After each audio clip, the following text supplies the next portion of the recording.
Well, good evening, ladies and gentlemen. Thank you for coming along at such a late hour. It's lovely to see you all. Let me introduce myself for those who haven't been to any of my sessions at all. I'm Paul Richer. I run a management consultancy called Genesys, and we advise on technology in the travel industry. So if you've got any problems technology-wise, website, reservation systems, back office systems, e-commerce, IT strategy, you're welcome to drop me an email or come talk to me, maybe we can help. So for the next few minutes, I'm just going to talk about travel technology and latest trends.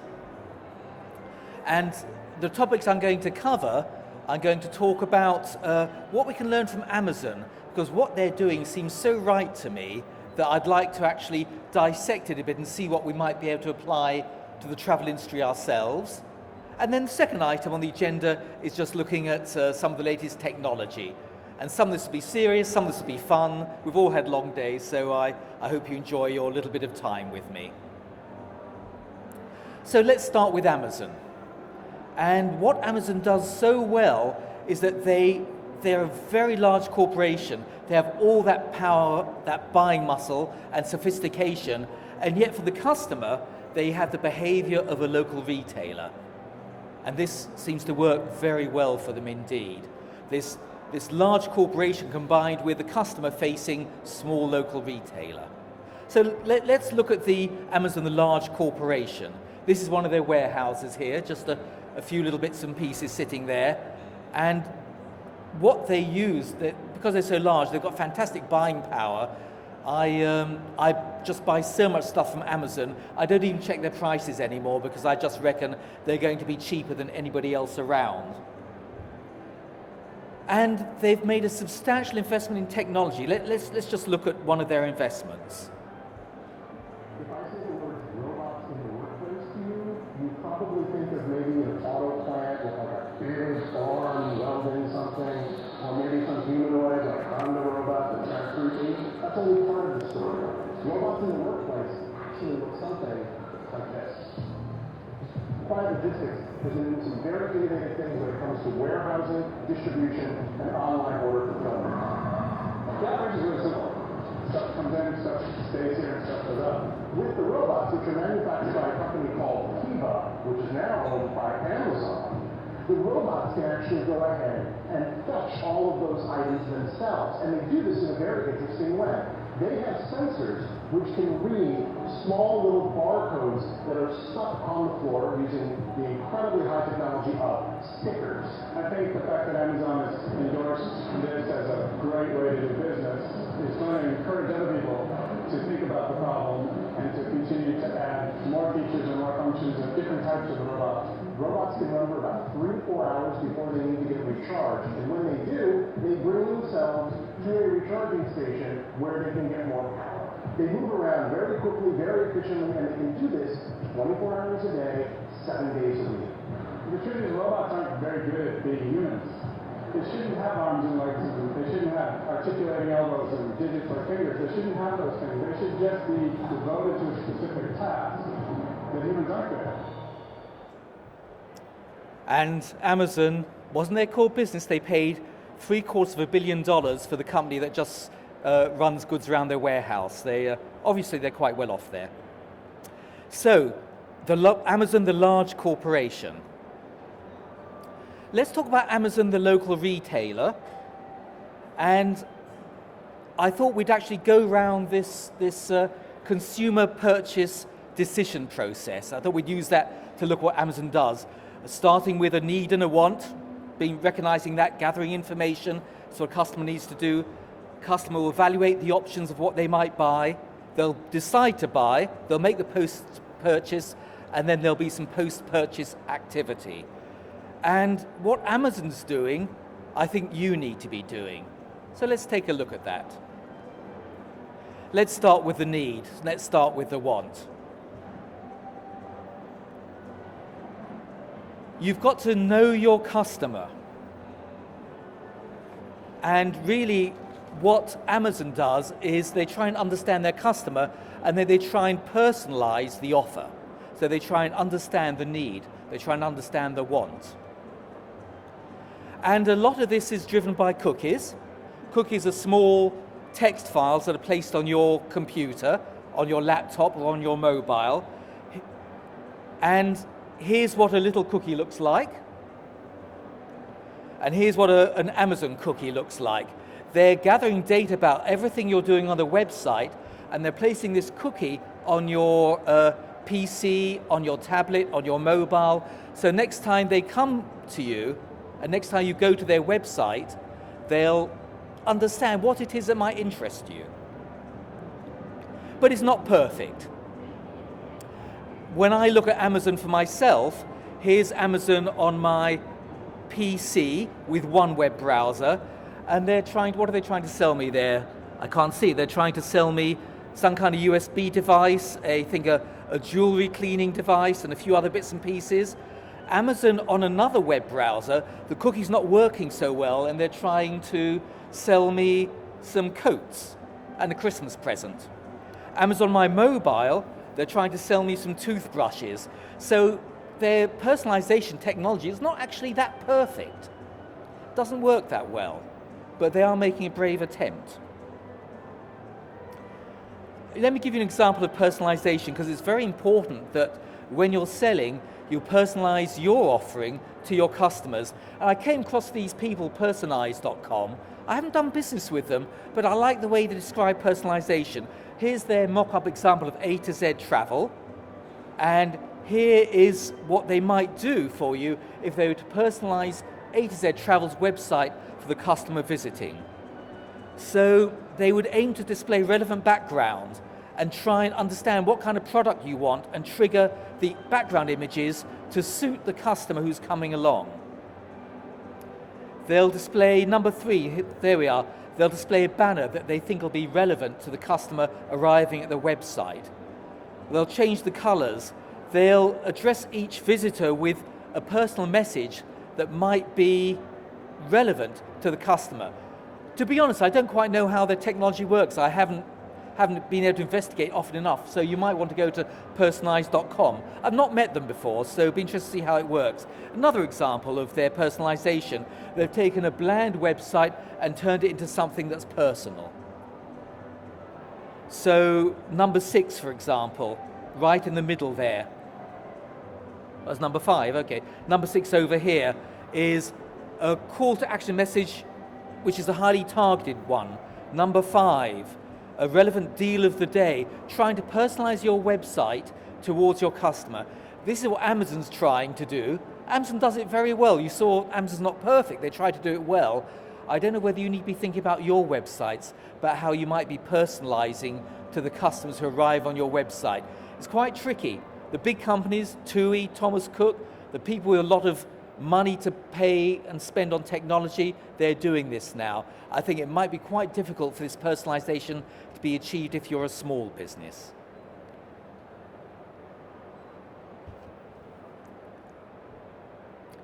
Let's talk about gathering information. The customer needs to gather information about the product that they're going to buy from you. And if you've got a website that doesn't give the customer all the information they need, then you're missing out.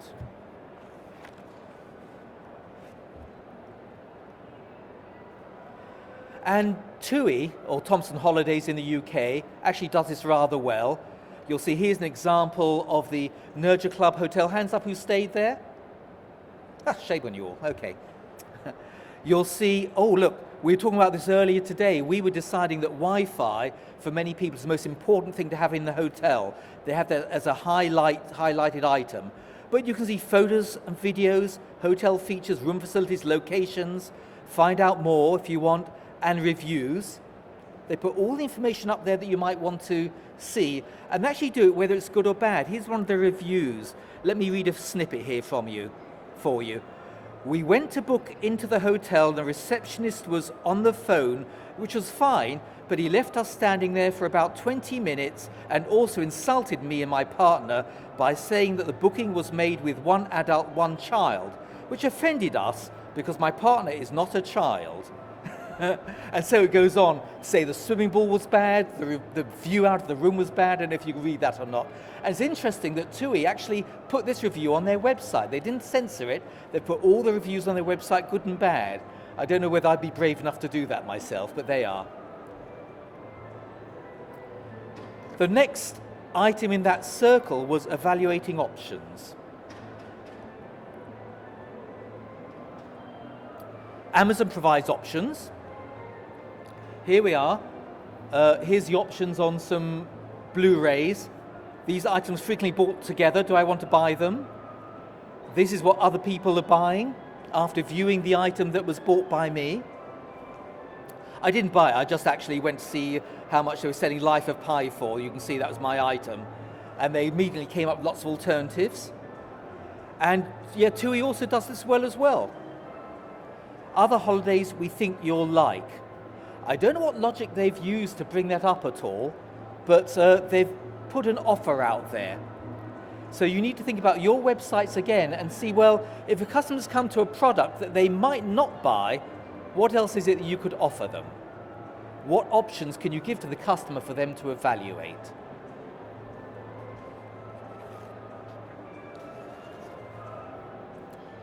And then carrying around the wheel, we reach to the buying decision. And you need to clearly set out what the customer is purchasing. I don't know if you've been through your booking process on your websites lately. I did a website review for a client, and when the client got into their booking funnel, which was about 4 or 5 pages, on page 4, 90% of people who were going to make a purchase gave up and left the site because there was a bit of awkward design when it came to choosing insurance. You know, tick here to select insurance or not. Their insurance page on my client was lousy. I don't know if you've done any analytics on your own booking funnel, your own booking process. It'd be a very powerful thing for you to do. Just see where you might be losing your customers after they've decided to buy from you. So clearly set out what the customer is purchasing. That's another screenshot from the Villa Flamenco on TUI again, where they put nice little tick boxes. You know exactly what's being bought here. 7 nights accommodation, half board, return flights, coast transfer, World Care donation, it's all there. And then you can view the price breakdown as well. The people who are doing this particularly well, the buying process, is actually EasyJet. That's one of my favorite buying processes. Goes through that very well indeed. And you get through to the purchase process. So the process needs to be straightforward. Amazon does this well. Make it very clear, one item is added to my basket. I can edit my basket, or I can proceed to the checkout. Notice at this stage, you mustn't actually divert your customer away by making any other offer at this stage. Once they've reached the stage where they're going to purchase, don't put any other product in front of them. Take them through the purchase process. You may decide to sell add-ons, transfers, insurance, whatever it might be, during the selling process, but take them through a very linear process and give your customers no excuse at all to go elsewhere. So on Amazon, after I've clicked I'm going to check out, only then do they require me to log in. They haven't put this screen up front first because that would be a roadblock to me buying. They've waited till I'm in the booking process, and now they've just asked me to log in. And once I'm logged in, they've got my credit card details. Nobody look at the last 4 numbers of my credit card, please, that's secret. They know my delivery address, and they've set out the options for delivery very clearly. The price is very clear, and they've got that place your order button. No diversions at all in the booking process. Very simple, very straightforward. I mentioned EasyJet's booking process. I don't think they're quite as clear as Amazon. It falls down a bit. Have a look at your own booking process. See if there's any excuse that any of your customers might make for leaving your booking pages. Is there anyone not using Google Analytics on their website? Well, if so, you won't admit it. Is there anyone using Google Analytics on their website? Okay. Is there anyone not putting their hand up? I thought you wouldn't put up your hand to that. You can use Google Analytics to just track the exits on the pages of your booking process. No one should be leaving your website when they've come into the booking process. If they are, you're doing something wrong.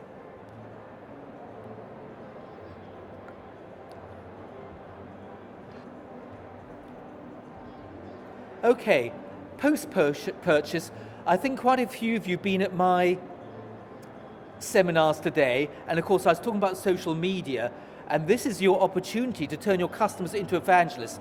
I do know hotels who quite sensibly encourage their customers to post a review on TripAdvisor.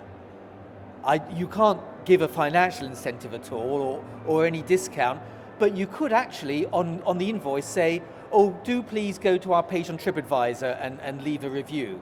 You could do something like that quite happily. So you can encourage posts and reviews. You can maintain the conversation after purchase. It'd be very nice if you actually got in touch with your customers, sent them an email and said, what did you think of the holiday? Perhaps let us know. Maybe visit our Facebook page and tell us what you thought of your holiday, of your hotel stay, whatever it might be. Tweet about us. We'd love to hear from you. This is our Twitter ID. You've got to maintain the conversation. And I think it was Debbie in the social media presentation before that talked about this stage of nurturing clients before they come round the purchase cycle and start again. You've got to maintain the conversation, you've got to nurture clients. I won't go into detail on social media, we heard about it before, but this is what social media is all about, is actually maintaining customers. It's never been truer than it is today. It is much, much, much cheaper to maintain an existing customer and get them to shop again than actually winning a new customer. I think it used to be the marketing spend ratio used to be something like 10 to 1. You have to spend £10 on a customer to win a new one, as opposed to £1 on keeping an existing customer active. I imagine that's stretched now. I don't know what the current statistics are. Has anyone got any information on that at all? No, but it's certainly true that your existing customers are the ones you want to keep. It costs so much money in search engine marketing and advertising and pay-per-click to win new customers. Look after the customers you've got. Maintain that conversation. Okay, so that's a little bit on Amazon. I thought it'd be nice to talk about latest technology, and I thought a good way to introduce this might be to run a video from Travelport, which introduces the whole subject so well. Let's see this video.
We'll never find out what role Travelport plays, but apart from creating the most fantastic video, some wonderful statistics there. I like the one about the Chinese hotel chain opening a hotel every 2 days. Fantastic. I want to touch on a few things. I'll touch on mobile and tablet, as I want to touch on responsive design. We've spoken a bit about that today. Big data, we're all talking about big data. Hands up who's not talking about big data. There I see, we're all talking about big data. And wearable technology. Let's look at those few things. Let's look at mobile and tablet. We've touched on this a fair bit. Different devices require different business strategies. You've got to think with your business, if a customer's using a tablet, where are they? They're probably at home, at leisure. If they're using a mobile, maybe they're on a move. So is your website properly configured for laptops and PCs, and for tablets, and for mobiles? It's a situational thing. It's not just a screen size, it's thinking about what will your customer want to do on that device at that time. Let's just look at the difference. Mobiles are like this. They're very individual things. You're doing things yourself on your mobile. They're a strange bunch. Tablets are happy sharing things. You're more often than not, you'll be sharing with a tablet at home. You'll have seen charts which actually show you that tablets tend to be used more often in the evening. Mobiles are used during little pockets of the day when you're doing nothing, say standing at the bus stop, and PCs are used mainly at work, at lunchtime, and you'll see graphs with 3 little lines that show that different usage throughout the day. So let's talk about mobile. As I said, mobile is on the move. I think of mobile as a great device for customer service, as in destination. It's for people wanting to do last minute. Dave Slocum from lastminute.com on Monday, when he bravely tried to do an online presentation with his Google Glass, which he's gently stroking, it did nothing at all. It did take a photo of us all. He used the term nowism. Mobile's about nowism. Let's see some stats on mobile.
I'm one of the guilty ones who, no, not the sex bit and the 10%, no.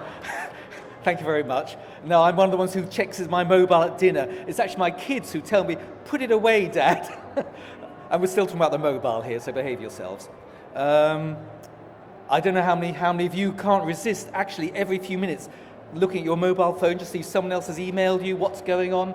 It's compulsive. I don't think he does it so often. Tablets are a very different experience, I think. They need to be thought about separately. Tablet, I now see, I know you all have tablets and you're probably using them right now, but they're very much a device of home. I think the stats are showing that laptops and PCs are deserting the home now and they're being replaced by tablets. So a tablet's lovely. It's a sit-around sharing type technology. In fact, it's not unlike the holiday brochure of old, whereas a PC wasn't really a device that if you were looking to buy a holiday, you could easily sit at with your family. Tablets are much easier to handle, and I actually see PCs fading quite significantly from home and being replaced by tablets. Here's a lovely French commercial illustrating that point. Emma.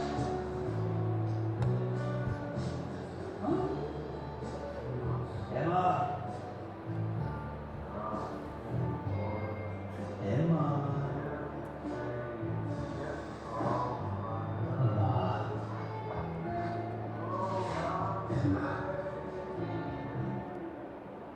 Emma.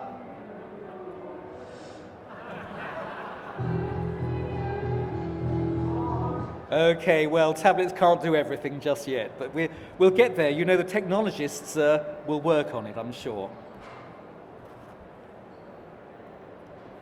I wanted to touch on responsive design. We've spoken about this a few times today, and we're talking about HTML5. I think the point is that you need to think of all the different devices, as I mentioned before, that people might be accessing your online presence with, and make sure that your presence on each device is actually appropriate to where people will be using the device. So, mobile, you want to give people a quick snapshot of what they need to see, because they're probably on the move at the time.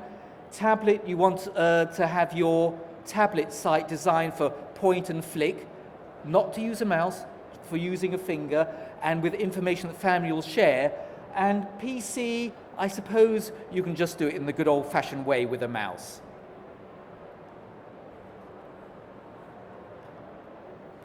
Let me touch on big data now. It seems to be the item to talk about at the moment. And you need to think about your own businesses. All your businesses have data. You know about your customers, they're making bookings with you, they're leaving names and addresses, email addresses, their ages, their dates of birth, their gender, whatever it might be. And you need to think about, are you squeezing the maximum profit from the data your business holds? It's such an important subject. We actually, at Genesys, we set up a new initiative that we're offering called Travelosophy, which is all about going into travel companies, analyzing their data and seeing what can be done for you to make more profit out of the information you hold. I think it's Gordon Gekko who said, information is power. Did he say that? Well, I think he said that anyway. Let's hear about big data.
Thank you, Flip Top. The lots of wonderful statistics there, I think, for your own businesses, when you're thinking about big data, what it's actually about is data analysis, is taking the data you have and making better use of it. You've all got data in your businesses, are you making the most of it or not? I remember years ago doing work for a very well-known ski tour operator, and their new product manager arrived.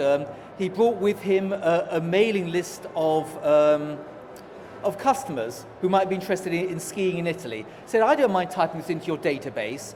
And the tour operator said, no, we don't do that. We just take brochure requests and they come in, type them on labels and send them out. They weren't even keeping people's names and addresses then. Hopefully you do that and you've all moved on. I just thought I'd touch on, I think, what's happening in 2014 and 2015, which is wearable technology. That's the white rabbit from Alice in Wonderland, showing off maybe the first piece of wearable technology, which was a pocket watch. We've moved on a bit from there. We've now got the Samsung Galaxy Gear, which is just, hands up who's wearing one? Oh, shame on you all. I thought we were all trendsetters here, maybe next year. You'll see a few people wearing those in 2014. And I've already seen 2 people wearing Project Glass now. So Google Glass, it was called Project Glass, they've now called it Google Glass. I've seen 2 people wearing that. Let's just have a look. Those 2 bits of technology rolling out this year. Let's just take a look at them.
Now, that's going to become very common technology in the coming year. They were talking to your watch there. I'm not sure that there are any implications particularly for the travel industry right now. If someone could think of them, let me know. But this technology, I think, does have implications for the travel industry.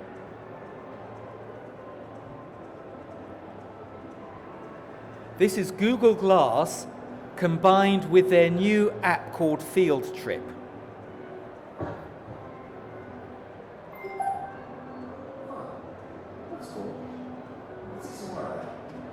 You'll see you need to be devastatingly good looking to wear Google Glass.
There's Google Glass running Field Trip.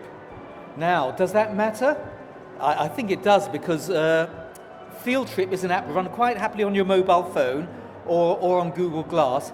The point is, did you see there that amongst the little information pop-ups for castles and vineyards and other things people passing, there were pop-ups for restaurants, and there'll be pop-ups for shops. And I actually see Field Trip, whether it's on Google Glass or on your phone, as another lovely source of advertising revenue for Google.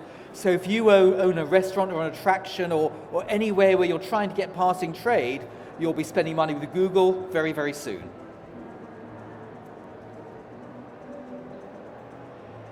Let me just carry on with wearable technology. A quick show of hands, just out of interest. Hands up who'd be prepared to wear Google Glass on their faces. Oh, excellent, good. When the price is right. We'll have to wait till that happens.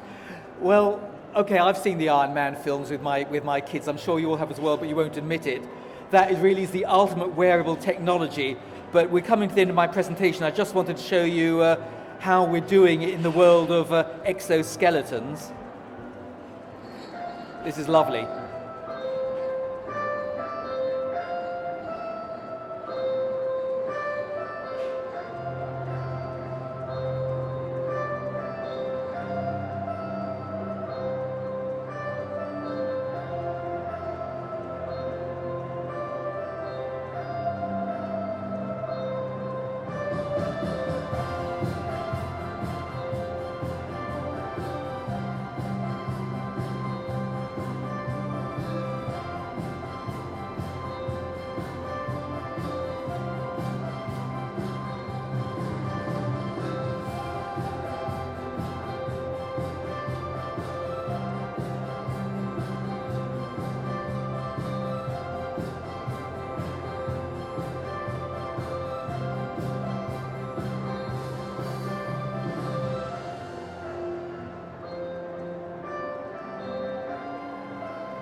Isn't that fantastic? Wearable technology actually doing something useful for people instead of entertaining. That's wonderful. A little glimpse of the future there. I thought I'd just close on the Virgin American safety video, which, are you one of the 4 million people who viewed it in 6 days? You get this right, it's fantastic. You get a good video, it goes viral, the publicity is just wonderful. So let's all get up and dance to the Virgin America safety video.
isn't she cool? And so the video goes on, but ladies and gentlemen, thank you all very much for listening. Thank you.